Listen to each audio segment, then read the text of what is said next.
Assalamu alaikum. My name is Saima, leadership wala student at Hansville campus, foundation level batch 2. Today I was talk with Miles on some topics.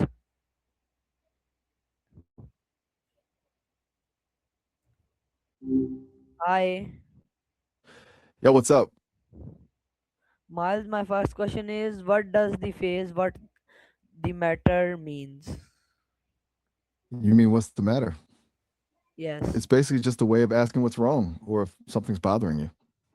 Usually happens when someone looks stressed or sad. Okay, Miles. My next question is, when do people usually ask what the matter? Most of the time is when they notice a vibe shift. Like if you're unusually quiet or just staring into space.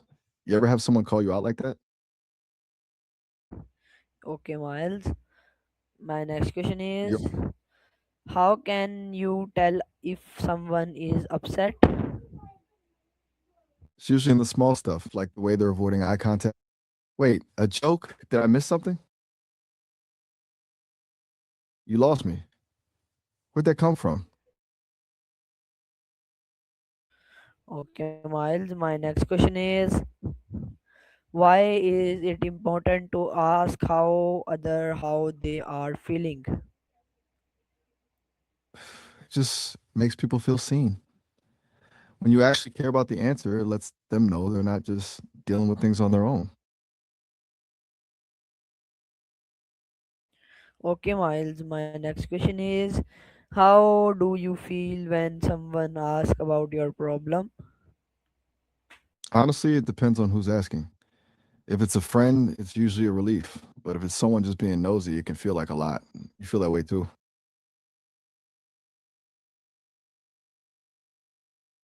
Okay, Miles. My next question is, what are common reasons people feel worried? Tons of things. Usually it's the big staples, work, money, or just that feeling that you're forgetting something important. And then you've got the more quiet stuff, like worrying if people actually like you or if you said something weird in the conversation. Most of it's just the brain trying to protect us from things that haven't even happened yet. What's usually the main thing on your mind? Miles, my next question is, how can talking help solve problem? It gets it out of your head. Sometimes just saying the problem out loud makes it feel smaller, or you realize there's a simpler way to handle it that you didn't see when you were just looping the thought in your mind. Plus, you might get a perspective you never considered. Ever had a talk that totally changed how you saw a situation? You got me thinking.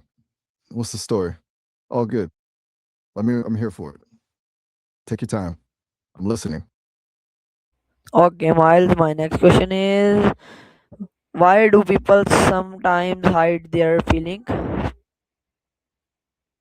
Fear, mostly. Yes. Usually they're worried about being a burden or just not wanting to be judged for how they're feeling. Some people also just like to feel in control of their own mess. Does that sound like anyone you know?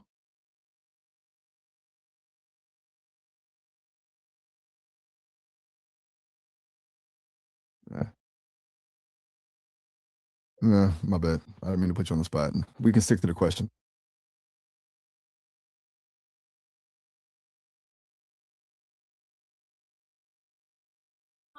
Okay, Miles, my next I'm leaving the question is money okay, Miles, my next question is, why should we not ignore our emotion? because they usually don't just go away. If you push them down, they tend to build up and then pop out later in ways you can't control, like getting angry over something tiny because you're actually stressed about something huge. It's kind of like ignoring a leak in your ceiling eventually. It's just going to be a bigger mess. Okay, Miles, my next question is, how can teachers help students with their problems? Mostly by just being a safe spot. If they actually listen without jumping straight to a lecture, it makes a huge difference. Just knowing there's an adult in the room who gets it can take the pressure off a student. You had a teacher like that? Okay, Miles, my next question is, why do people sometimes feel lonely? It's a weird one because you could be in a room full of people and still feel it. Sometimes it's just not feeling understood, or like you're the only one who doesn't get the inside joke. Usually less about the number of people around and more about the connection. You ever feel that way? Okay, Miles, my next question is what makes a good listener? Someone who actually listens to understand, not just to reply. They don't interrupt or try to fix everything immediately. They just let you talk and make you feel like what you're saying actually matters. You think you're a good listener? Okay, Miles, my next question is how can graduate improve happiness? Wait, graduate improve? I'm not sure I follow. You mean like how a student can do better after they graduate or something else? Got it. So you're looking at the move from school to the real world. It's a big jump.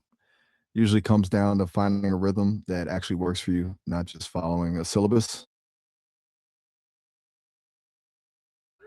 Okay, Miles, my next question is why is it important to care about the feeling of other?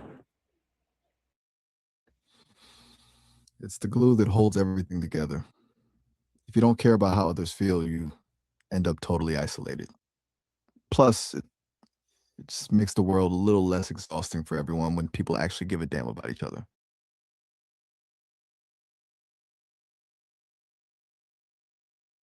Or what? You've got more Okay, on the list. okay, Miles, You're in the clear. my next question is why do people get angry? Usually it's a reaction to something feeling unfair or a boundary being crossed, like when you're trying your best and someone just brushes you off or when things just aren't going your way. It's often just a mask for other feelings too, like being hurt or scared, but anger feels more powerful. You got a short fuse or you're more the keep it inside type. The guard? Where you headed? Okay, Miles, my next question is how can hobbies help reduce stress? They give your brain a break. It's like hitting a reset button. When you're locked into something you actually enjoy, whether it's gaming, drawing, or building stuff, you stop looping those stressful thoughts and just get into the zone. It's a way to actually enjoy your own company for a bit. Okay, Miles, my next question is how can exercise improve our mood? It's basically a chemistry thing. Your brain releases endorphins, which are like natural feel good chemicals. Just clears the mental fog and lets you shake off the tension from the day. You a fan of the gym or more of a walk in the park type?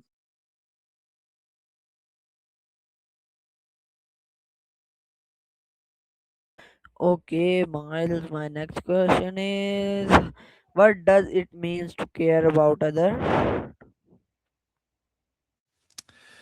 It's basically just showing up for people, not just in the big moments, but the small ones too. Like actually listening when they're talking or noticing when they're having a rough day without them having to say it. It's about wanting the best for someone else, even if it doesn't benefit you. You think that's easy to do? Yes, Miles. Fair enough. Most people find it way harder than that. You're on a roll with these questions. What's next?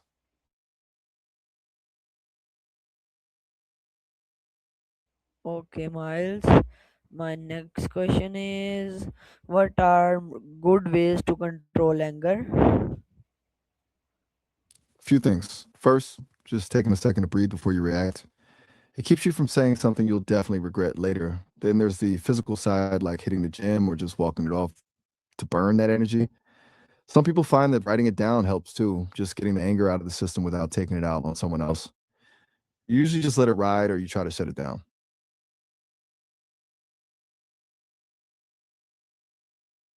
Catch you later. Bye, Miles. Peace out. Bye.